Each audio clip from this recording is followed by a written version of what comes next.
Everyone thinks there's nothing colder than getting cut off by your own family, until you're the one doing the cutting. And on that Zoom call, I learned exactly how expensive my absence could be, because when my mother said, "We don't want to see your face at her graduation," she had no idea that the credit cards in her purse and the tuition paid for my sister's college journey were all funded by the person they hated the most, me.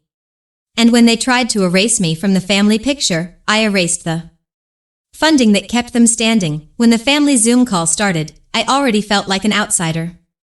The little squares filled with familiar faces, my mother, my stepfather, my sister Emily, even our nosy aunt wearing curlers. Everyone looked tired, annoyed, and prepared. I should have known something was off, all right, my mother said, folding her arms and tilting her chin up like she was preparing for a court hearing. "We're here to talk about Emily's graduation next month." I smiled. "Perfect. I already booked a flight. I have no one word." Sharp as glass, my mother adjusted her camera so she could look directly down at me, the way she always did when she decided she was morally superior. "We don't want to see your face at her graduation." The sentence echoed in my ears. I blinked, unsure I heard her correctly. Emily looked down, pretending to adjust her mic. My stepfather stared at the wall. No one defended me. No one even looked uncomfortable. "You're embarrassing," my mother continued, as if she were reading from a list. "You moved out, you think you're better than us, and this entire thing with your business, we don't want drama. Emily deserves a positive day, not your presence." "Drama, you mean the business I built from scratch, the one that paid her mortgage 3 times without her knowing?" I felt nothing. No anger. No heartbreak, just clarity. "Okay," I said calmly, smiling. "If that's how you feel." She nodded, proud of herself. "Good. Glad we're all on the same page."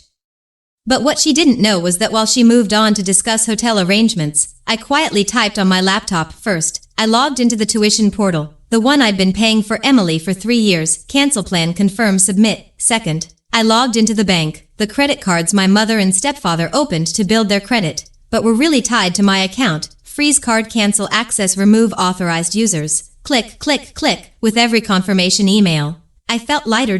My mother ended the call with a smug smile. "Don't show up. Stay away." "Oh," I said softly, "you have no idea how far away I'm about to be." 2 days later, the storm began. At 6:14 a.m., my phone buzzed, then again, and again. "Mom, why are my cards declined?"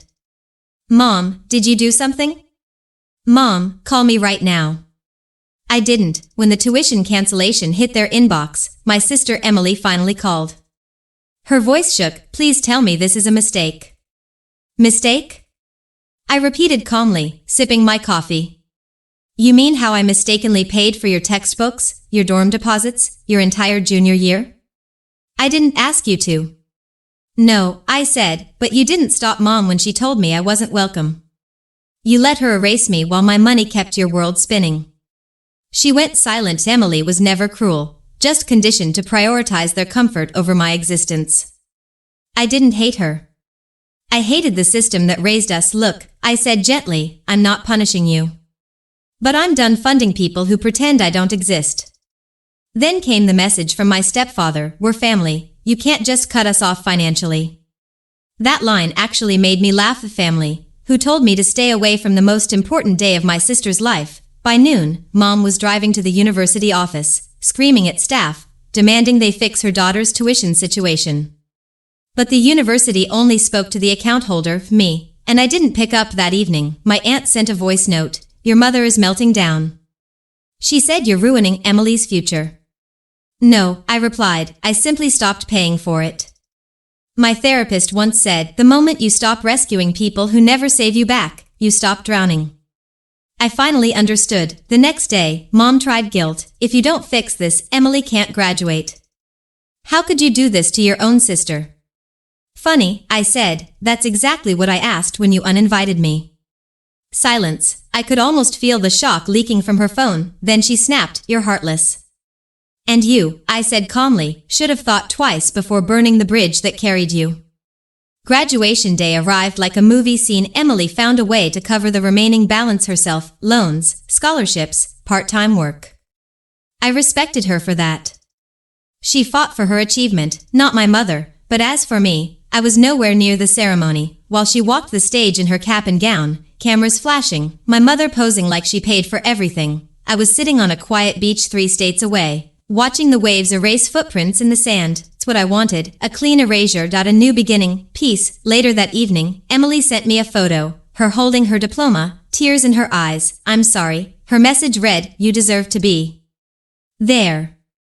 I wish Mom had never said what she did. I replied with the truth, you earned your future, Emmy. I'm proud of you.